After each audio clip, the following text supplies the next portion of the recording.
Today is the 5th anniversary of the school shooting at Sandy Hook Elementary School in Newtown, Connecticut. You can't go to a movie theater. You can't go to a concert. You can't go to school and feel safe. We have lost hundreds and thousands of innocent people to gun violence. Tiny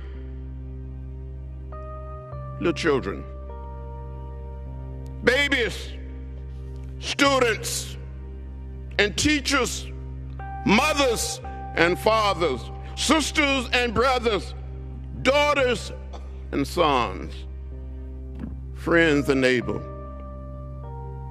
And what has this body done? Mr. Speaker, nothing. Gun violence has taken a massive portion of the United States population for centuries.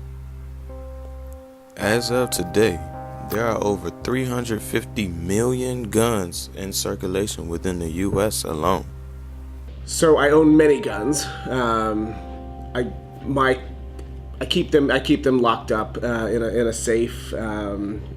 My guess is that I probably have about 125 firearms. Many ask, why do we have so many guns? But instead of asking ourselves why we have a problem, we need to discuss how we can find a solution. First, in my estimation, I would make sure that anytime someone wanted to buy a gun, they would pass a background check. I also think that for the most dangerous guns like assault rifles or machine guns and silencers, those are guns that can be so dangerous in the wrong hands that you'd want to have some record of your ownership of it with the government, so that if it showed up in crime, we'd immediately know whose gun it was. I believe if we have more gun education from early age up until adulthood, it's just far as like as any practice where people have a liking towards something, I think it should be educated more and more safety. I mean, my initial reaction is to say that we don't need no guns, right? There are other countries where police officers don't even have guns. All around the world, there are tons of places that just don't have, where it's just a no-nonsense gun policy, where there's no reason for us to have guns. On the flip side, I think it's complicated, right? So I want to be careful. Like, my heart, my emotions say, let's just do away with the guns, right? But my mind, my brain says it's a little more complicated than that.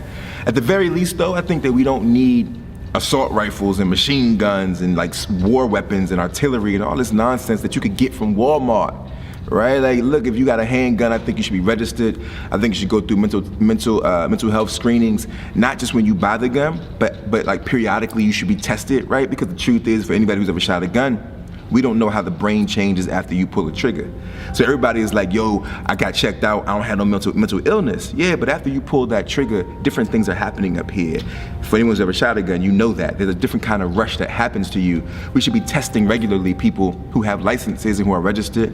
But ultimately, if it were up to me, like in my own life, there's no reason for me to have a gun, yo. I don't need a gun. Because you got a gun, there's a good chance you're gonna use it, whether you think you will or not. We then face the question of who is the real problem, the guns or the people? I think the biggest issue that we need to talk about at guns is like who makes the money from them. The gun lobby profits from a sales model that encourages people to be scared about gun violence. They offer the solution, buying a gun. And so there's this arms race. There's really no incentive for the business of gun industry to prevent crime because people buy guns because of the fear of crime.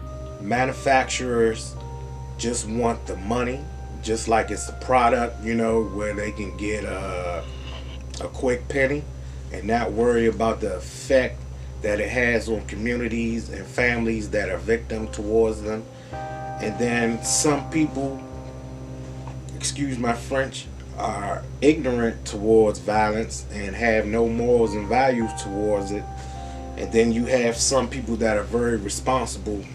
So I think at the end of the day, it can be more put on towards the people, because a lot of people, you know, have their own opinions and they do different things, you know, for different reasons.